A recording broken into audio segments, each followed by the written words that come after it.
Hello students. चलो हम लोग का linear equations in one variable का नेक्स्ट कड़ी के साथ जुड़ते हैं। इसमें एक वेरिएबल होता है और कांस्टेंट्स होते हैं। इनको लेकर इक्वेशंस को सॉल्व करने के बाद सॉल्यूशन फाइंड करते हैं। चलो आगे का कड़ी का शुरुआत करते हैं। चलो हम लोग जो है क्वेश्चन देख रहे थे। Question number 7 is very very important question, not only in the point of examination but it is important for every aspect. ये आपके डे टू डे लाइफ का क्वेश्चन है, जिसमें डेली लाइफ में आप जो यूज़ करते हो उसका एप्लीकेशन पर बेस्ड है। चलो स्टार्ट करते हैं। जैसे कि हम बार बार बता रहे हैं कि क्वेश्चन बढ़िया से पढ़ो। क्वेश्चन बढ़िया से पढ़ने के बाद फिर उसको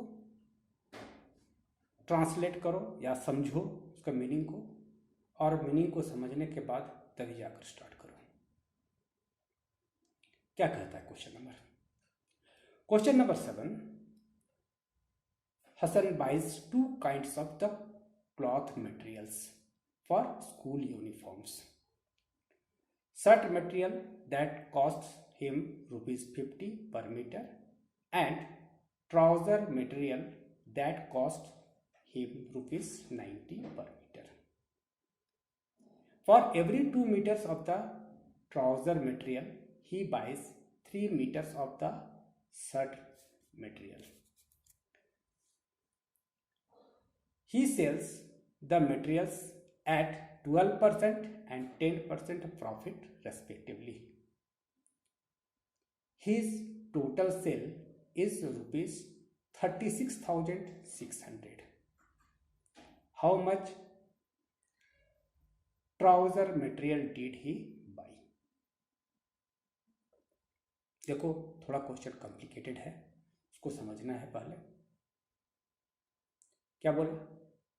Hasan buys 2 kinds of cloth materials for school uniform. School uniform के लिए 2 तरह के वो क्लॉथ मटेरियल्स खरीदता है। एक क्या है?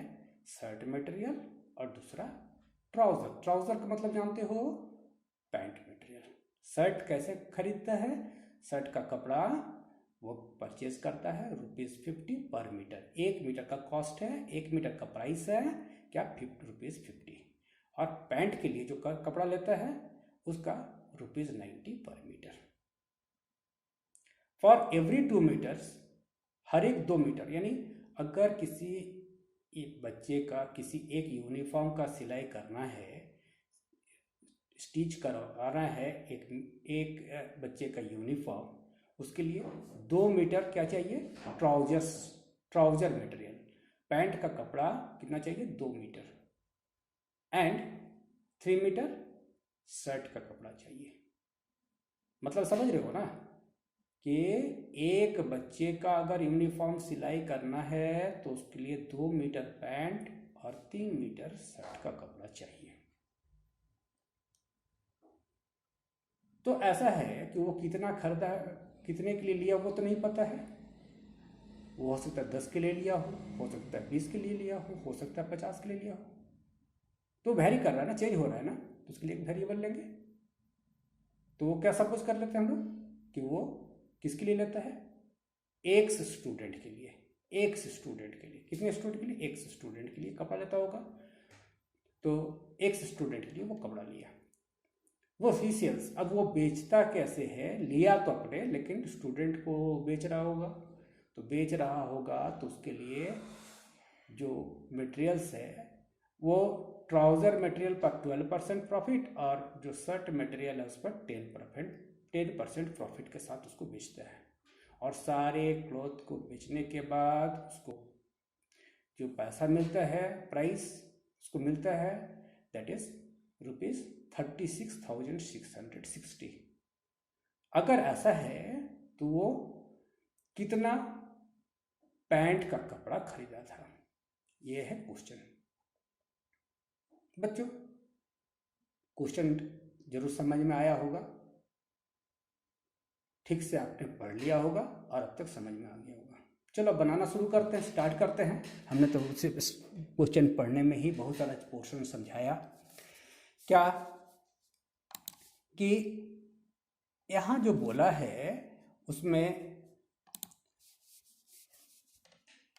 गिवन क्या है, for every 2 metres of the trousers material 3 metres of the shirt material. ठीक है, तो क्या हुआ, अगर वो कितना x स्टूडेंट्स है, कितने स्टूडेंट्स हैं, x स्टूडेंट्स हैं, तो x स्टूडेंट के लिए कितना होगा, 2 मीटर पैंट का कपड़ा चाहिए। तो एक स्टूडेंट के लिए पैंट का कपड़ा कितना चाहिए, 2x मीटर, और एक के लिए 3 मीटर कपड़ा चाहिए, एक के लिए शर्ट का, और एक स्टूडेंट है तो टोटल कितना होगा, 3x metre.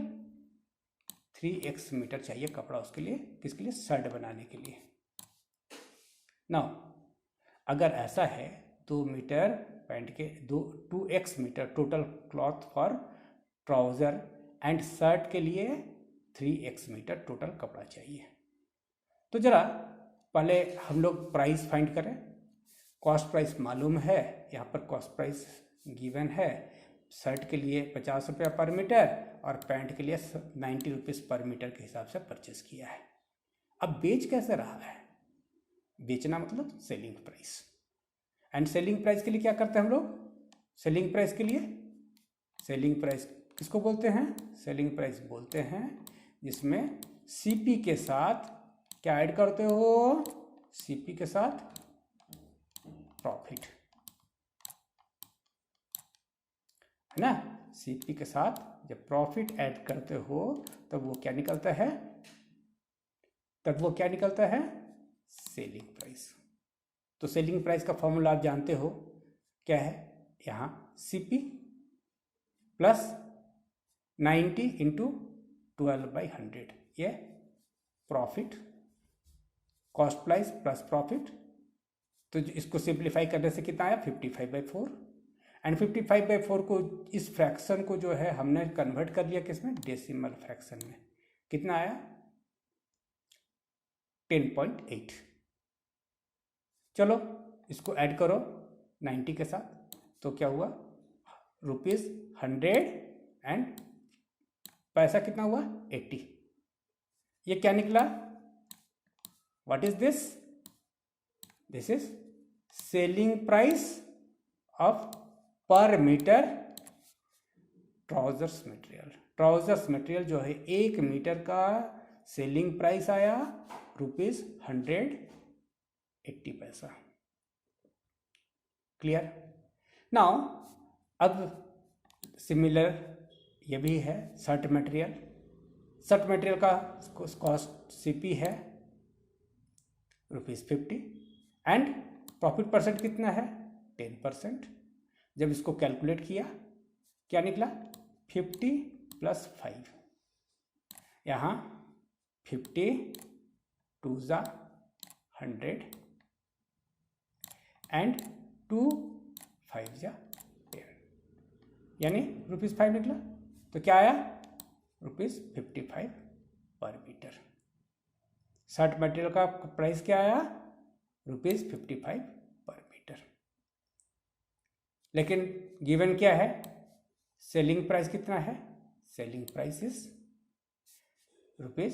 ₹36,660। This is the selling price. Now चलो इसके बाद अगर सेलिंग प्राइस निकल गया आपका, तो सेलिंग प्राइस निकालने के लिए हम लोग को क्या निकलना पड़ेगा, 2x मीटर क्या था, 2x मीटर क्या था, ट्राउजर्स मटेरियल। और ट्राउजर्स मटेरियल का सेलिंग प्राइस कितना है, 100.80। दोनों को मल्टीप्लाई किया तो selling price of trousers material and here it is selling price of the shirt material and दोनों का एडिशन क्या दिया, that is total selling price, total selling price. Now add it up, add करने पर क्या मिला 366.60 x इक्वल टू 36,660. ठीक है, अब क्या करना है, ये इसको जो है रिमूव करना है आपको, तो dividing both the sides by 366.60, दोनों साइड डिवाइड किया, ये न्यूमरेटर डिनोमिनेटर से कैंसिल हो गया, ये जो है डेसिमल पॉइंट को रिमूव करने के लिए 100 से मल्टीप्लाई किया, तो क्या हो गया, देखो दोनों न्यूमरेटर डिनोमिनेटर दोनों इक्वल है, दोनों कैंसिल हो गया, बच गया क्या दिस 100. अच्छा ये 100 क्या निकला, what is the this is 100, तो यहाँ हमने क्या सपोज किया था, ये क्या है नंबर ऑफ स्टूडेंट्स. अगर नंबर ऑफ स्टूडेंट्स या इतने सारे लोगों ने उतना सारा यूनिफॉर्म खरीदा तो फिर जो है वो 100 है, तो अब उसके लिए पैंट मटेरियल जो है ट्राउज़र मटेरियल के लिए कितना मीटर खरीदा था वो, ये क्वेश्चन पूछा है. क्वेश्चन जो है देखो फिर से देखो ध्यान से, क्वेश्चन क्या कहा है, क्वेश्चन कह रहा है यहाँ पे कि how much trousers material did he by, तो ये कितना खरीदा है, तो उसके लिए केवल बस वही बताना है आपको, क्या बताना है, इट इज 2x, क्या है 2x, तो 2x क्या निकला कि 2x मीटर, x कितना है 100, देन इट इज 200 मीटर. तो यही आंसर है, यही आंसर है आपका कि 200 मीटर वो किसके लिए खरीदा था, ट्राउजर मटेरियल के लिए वो खरीदा था. Clear to all of you. देखो उसको बार बार समझ लेना, समझने के बाद तब उसको नोट डाउन करना. क्लियर. नेक्स्ट चलो आगे बढ़ते हैं.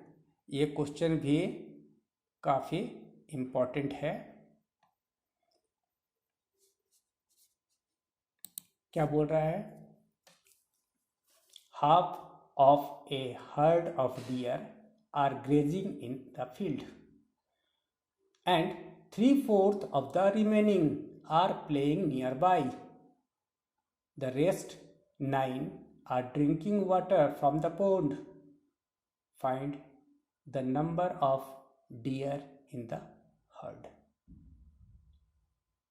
काफ़ी इंपॉर्टेंट क्वेश्चन है. देखो यूँ तो क्वेश्चन का सॉल्यूशन बहुत छोटा है लेकिन गड़बड़ कराने वाला क्वेश्चन है. ठीक से समझो इसको. क्या बोल रहा है, half of a herd of dear, मतलब अगर कितने हैं 20 डियर हैं, सपोज करो 20 डियर हैं, तो उसके आधा 50% हाफ क्या करने गए हैं, ग्रेजिंग इन द फील्ड. तो हाफ का मतलब कितना हुआ, 20 का हाफ 10, तो 10 लोग बचे होंगे ना कहीं पे, हाँ 10 लोग बचे हुए हैं, तो 20 में से 10 को माइनस कर दिया तो बचा कितना 10. Now 3/4 of the remaining are playing nearby, तो बचे हुए लोग जो थे, जो ग्रेज कर रहे थे, चल रहे थे, वो तो हटा दो, जो नहीं चल रहे गए थे उसका 3/4, तो जो बचे हुए थे कितने थे, हाँ 10 बचे हुए थे, तो 10 बचे हुए थे, तो 10 के 3/4 वो क्या करने गए, खेलने के लिए गए. ठीक है, लेकिन इतना करने के बावजूद अब बचा हुआ कितना है 9 क्या करने का बचा हुआ था, वो drinking water from the pond, तालाब से पानी पीने गया था. क्लियर. अगर कि जितना तुम्हारा ग्रेजिंग के लिए गया था, जितने प्लेइंग में था और ड्रिंकिंग वाटर वाले सारे को ऐड करोगे तो टोटल नंबर ऑफ डियर होगा, जितना सारा डियर था. हाँ ठीक. चलो क्या बोला कि let the number of deer in the herd भी x, x मान लिया। Then the number of deer grazing in the field, तो कितना बोला था, half of the herd of the deer is grazing in the field, उसका आधे, आधे मीन्स कितने हुए, x/2, x/2 क्या कर रहा है, ग्रेजिंग इन द फील्ड। तो बाद बाकी कितने बचे हुए हैं, अगर इतना ग्रेज कर रहा है तो कितने बचे हुए हैं, कितने बचे हुए हैं, that is x minus x/2। चलो एलसीएम लो, 2, then 2x minus x equal to x/2, तो कितने बचे हुए हैं, दिस इज x/2। चलो ठीक है, अब क्या है कि अगर x/2 बचे हुए हैं, क्या बोला है यहाँ पे, यहाँ पर बोल रहा है कि 3/4 of the remaining, 3/4 of the remaining are playing nearby, then 3/4 of remaining, remaining कितना था, रिमेनिंग यहाँ था ये हाफ, ये हाफ को कहाँ ले आया, यहाँ पे। चलो मल्टीप्लाई करो, मल्टीप्लाई करोगे तो क्या आएगा, 3x/8। चलो ठीक है, नाउ 9, अब जो बचे हुए थे उसमें से 9 क्या कर रहे हैं, ड्रिंकिंग इन वाटर। तो जो टोटल क्वेश्चन में क्या बोला था, आधे जो है वो ग्रेजिंग के लिए गए थे, 3/4 ऑफ द रिमेनिंग क्या कर रहे थे, playing nearby, and 9 are drinking water. सबका एडिशन मिला देने पर total number of students, total number of deer हो जाएगा, ठीक है, टोटल नंबर ऑफ क्या हो जाएगा, डियर। नाउ चलो जरा से एलसीएम लो, आप एलसीएम लेना जानते हो, और सिंप्लीफाई करो, क्या आया, 7x/72/8। Now you want to remove this 8, then dividing both the sides, sorry multiplying both the sides by 8। चलो कैंसिल करो, 8 को कैंसिल किया, क्या आएगा यहाँ पर, 7x + 72, and right side 8x। Transposing 7x to right hand side, तो 8x - 7x equal to x, and x equal to 72। And क्या निकालना है यहाँ पर क्वेश्चन पे, क्वेश्चन में क्या निकालना है, क्वेश्चन में निकालना है कि find the number of deer in the heard. तो उस हर्ड में कितने सारे डियर हैं, वो कितने हुए, 70। ना इसको वेरीफाई चेक करने के लिए तरीका क्या है, वो अलग अलग निकाल लो, इसका हाफ निकाल लो, x/2 सेपरेटली 72, LHS में पुट कर देना, यहाँ पर देखना जो कितना सॉल्व करने के बाद आएगा 70, और x इक्वल टू 70 होता है, तो देख लो वेरीफाई हो जाएगा कि वो आपका आंसर करेक्ट है। चलो बहुत अच्छा है, आपको समझ में आ गया होगा, क्लियर है। इसको बढ़िया से, दोनों क्वेश्चन को बढ़िया से प्रैक्टिस करो, बार बार प्रैक्टिस करो, ताकि कहीं कभी दिक्कत ना हो फ्यूचर में, क्लियर। एंड अगले वीडियो में मिलते हैं हम लोग, बाय।